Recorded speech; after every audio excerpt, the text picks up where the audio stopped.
In English, it means creating something unique. I believe when you hear from Nintendo this week, there may be several times when you say to yourself, well, that certainly is unique. Ahoy hoy YouTube, you're watching TYT Gaming hosted by Brandon. As I record this, Nintendo's pre-E3 conference just wrapped up a few hours ago, and I'm here to break it down for everyone. I've watched this video an absurd amount of times, so I found the pretty good points, the real information that's relevant to TYT Gaming. To begin, the first clip you saw in the introduction is a nice summary of what I think Nintendo's thesis and message has been for about the past 5 to 7 years. To set this all up, Nintendo's real E3 conference will take place on Tuesday. It's Sunday as I record this, so a lot can change. Having said that, let's get to work, everyone. Last year, that previous version had circle pads for thumb control.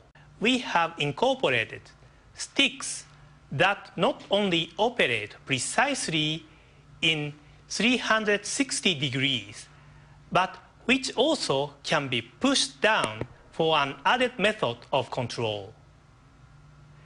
In addition, we have also redesigned the back of the controller and the button layout to maximize comfort, even if you are playing for a long period of time. This button can be pressed even when the Wii U itself is not activated. With the existing remotes for your current Wii, you can simply turn on or turn off the game console. Beyond that, you need your TVs or a cable remote. But with Wii U, the gamepad itself becomes a fully independent infrared TV remote. Those 3 clips I selected best outline my thoughts on Nintendo's movement towards comfort and aesthetics, and I coincidentally have a point for each one of those clips. The first clip, the product looks a lot more smoother. It looks more slick, and it looks more in line with Wii U1's appearance. It has that Apple look to it, which is very appealing to the eye. The second clip, the addition of joysticks aren't anything to be excited about. We're used to this 360 motion, and the pressure sensitivity on the actual joystick itself is nothing new. 3. The back bumpers are good additions, and the button layout looks a little awkward because we're not used to it. But the weird thing is, Nintendo argued for years that the controllers were getting too crazy. They argued we need to simplify it, and that's where Wii U's motion controller came in. This one almost looks more complicated, and it looks like they're going in the complete opposite direction. And this is for a tablet, which is supposed to be simpler. With all these features, I almost feel like it's counterintuitive to their argument. But with Wii U, 2 screens become more dynamic because the relationship between them is not fixed. Secondly, the 2 screens make possible something engineers refer to as asymmetric diversity in gameplay. In simpler terms, what is being seen or even done on the small gamepad screen is different from what's happening on the big screen TV. We'll be showing you what this means for gameplay at E3 this week. The gamepad screen is also a touchscreen. You can use a stylus to draw pictures or use your finger for the usual range of intuitive inputs. What is more unusual is how the 2 screens can work together in unprecedented ways. This kind of gaming feels unique. Let's pause the video right here because I have a couple thoughts I want to make. The ability to use 2 screens for gameplay will be a developer issue. Many will just use it as shovelware or a gimmick like certain Wii games or DS games, and Nintendo will use it well because they're a first-party developer and they're masters at their own games. But third parties you have to worry about because they might just cash it in with cheap and gimmicky titles. My second point, I have absolutely no interest in using a stylus whatsoever. The very idea of taking my hand off the controller to use a pen It's taking me out of my gaming experience. It's not a selling point. I need a game to sell me that a stylus is good, not a tech demo. This leads to a bigger point I have. If you're selling game features that are associated with your console, you need to show games that excel with those features. We got none of those except for generic tech demos we saw from last year. I recognize Nintendo admitted they're saving all this for Tuesday, but why are they hyping us up on gameplay features today when they're waiting for Tuesday? Now the comfort things are great takeaways, because I don't need a video game demo to show me how it'll benefit me. I can look at my controller right now and say, oh, a bumper will be there, that'd be really nice. Or look at certain D-pads and be like, yeah, that makes sense. But a gameplay feature, I need a good tech demo. Let's keep going. By using more intuitive motions to control a game, players of all skill levels can better play together. And of course, all this is enhanced because of the improved graphics processing power of the hardware, something you recognize beginning at the E3 presentation on Tuesday. You know, I wasn't going to mention this at first, but he had mentioned the words improved graphics processing power. These are buzzwords. He's trying to appeal to the hardcore gamer by appealing to the casual gamer.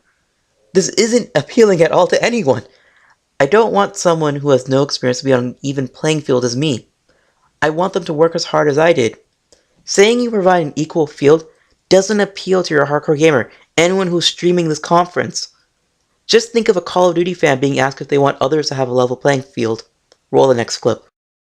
Not only will you see high-quality console graphics on the big screen TV, but those images can be displayed on the Wii U gamepad without delay, something no existing handheld game devices can do. I want to quickly say I'm very impressed that the gamepad can run the same graphics directly off the TV.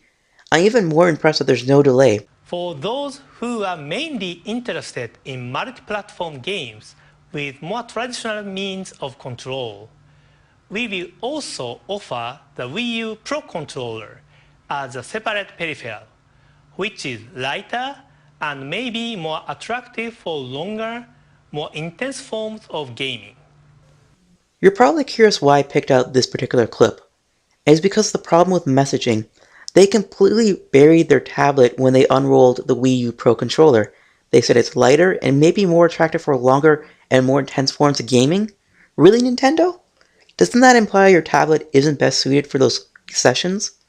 The best controllers are designed for both. If your controller sucks for casuals but it's good for the hardcore, you appeal to a limited market, and vice versa. And because comfort is so subjective, why would you unnecessarily state that this controller is best suited for more intense games?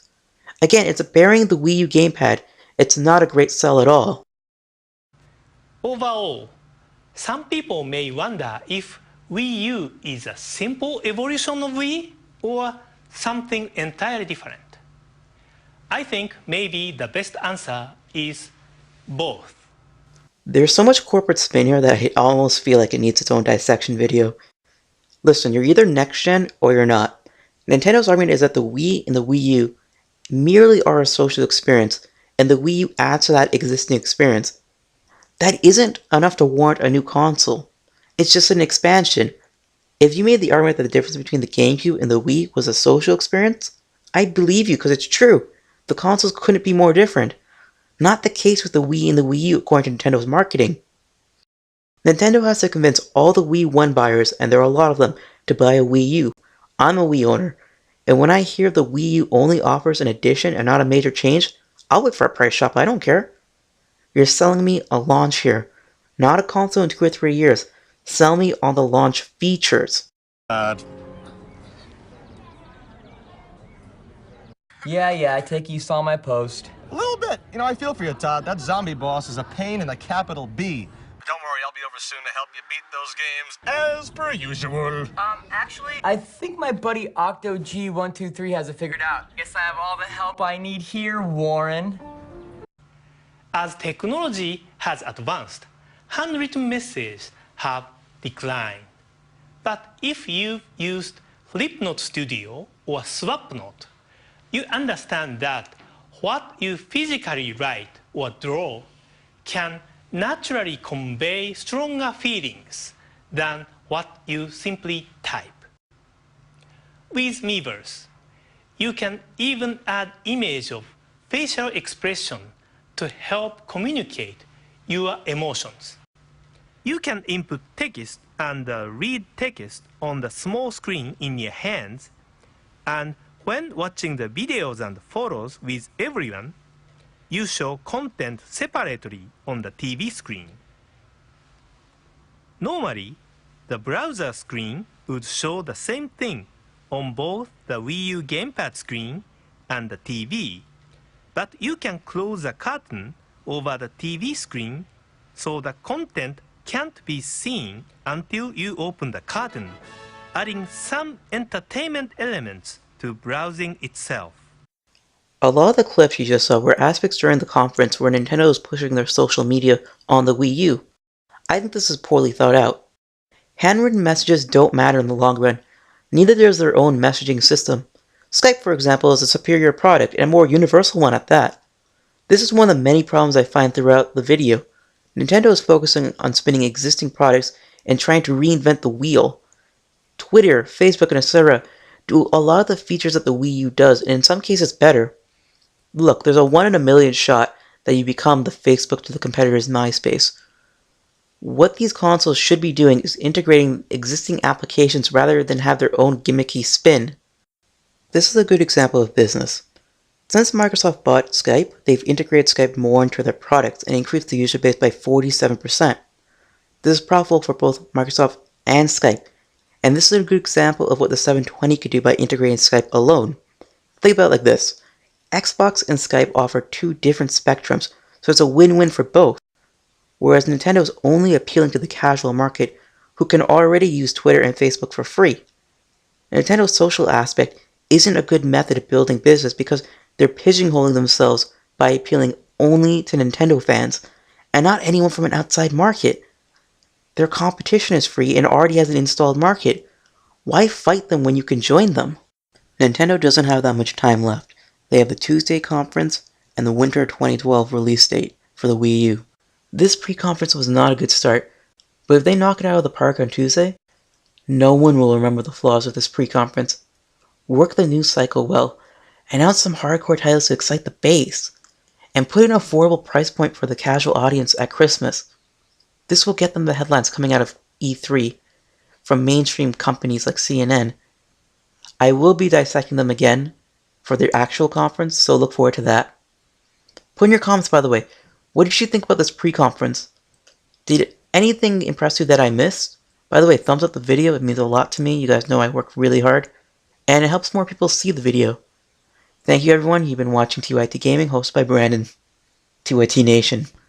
Too strong.